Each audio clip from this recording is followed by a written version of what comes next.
السلام علیکم ورحمۃ اللہ وبرکاتہ۔ دوستو، عامر مہدی القذافی لیبیا کے شہر صحرا سے تعلق رکھتا ہے۔ بیت اللہ کا دیدار اور حج کی سعادت کی تمنا لیے ایئرپورٹ پہنچا، لیکن نام کی وجہ سے سیکیورٹی کا مسئلہ آ گیا اور کلیئرنس ملنے تک جہاز کے دروازے بند ہو چکے تھے۔ جہاز عامر کے بغیر ہی اپنی منزل کی جانب روانہ ہو گیا۔ اس موقع پر لوگ یہ دیکھ کر حیران رہ گئے کہ عامر ایئرپورٹ سے واپس جانے کو تیار نہ تھا۔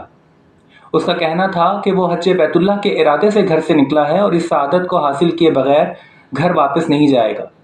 لوگ عامر کو دیکھ کر یہ سوچ رہے تھے کہ ایک ایسا مجنون اور دیوانہ شخص ہے جو تمام اسباب کے ختم ہونے کے باوجود بھی اس قدر پر امید ہے۔ چند ہی لمحے گزرے تھے کہ جہاز ایک فنی خرابی کا شکار ہو کر واپس آ گیا۔ عامر کی آنکھوں میں امید کی ایک کرن چمکی، لیکن اس بار بھی اسے سوار نہیں کیا گیا۔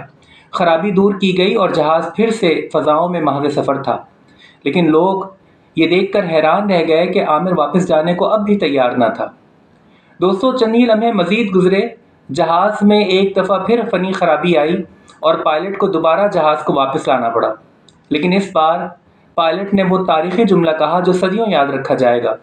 اس نے کہا کہ جب تک عامر کو اس جہاز میں سوار نہیں کروا لیا جاتا، اس وقت تک یہ جہاز سفر پہ روانہ نہیں ہوگا۔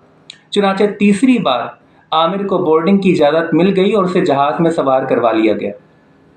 دوستو، اس واقعے سے ہمیں یہ سبق ملتا ہے کہ جب کسی شخص کا اپنے مالک و مولا پر کامل یقین ہو اور وہ اخلاص نیت کے ساتھ کسی نیک عمل کے کرنے کا ارادہ رکھتا ہو تو اللہ اس کی ضرور مدد کرتا ہے، اس کے لیے بند دروازوں کو کھول دیتا ہے، اس کے لیے مشکلوں میں راحتیں اور آسانیاں پیدا کرتا ہے اور اسے دنیا و آخرت کی عزتوں سے سرفراز کرتا ہے۔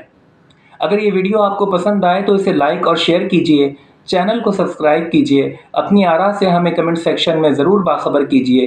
نئی ویڈیو میں آپ سے پھر ملاقات ہوگی۔ فی امان اللہ۔